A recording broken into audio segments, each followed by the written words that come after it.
এ বিষয়ে আমার উত্তর দেওয়ার কোনো প্রয়োজন নেই, কারণ উনি নিজে একটা আপনার ফেসবুকে আপনার পোস্ট দিয়েছেন।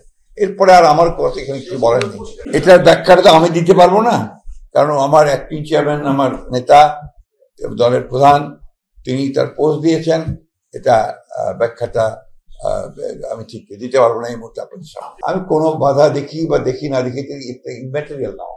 আমি আপনাদেরকে প্রথমে বলেছি যে উনি যে পোস্টটা দিয়েছেন এটাকে আপনারা ধরে নেন যে দিস ইজ দ্য পোস্ট, তার ভাষ্যটা।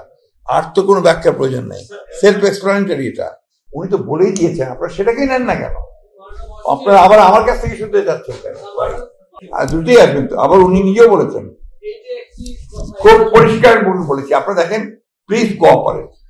আপনাদেরকে আমি বলেছি যে উনি একটা নিজে একটা স্ট্যাটাস দিয়েছেন।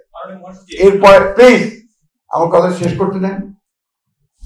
এরপরে তো আর আপনার কোনো কথা থাকতে পারে না।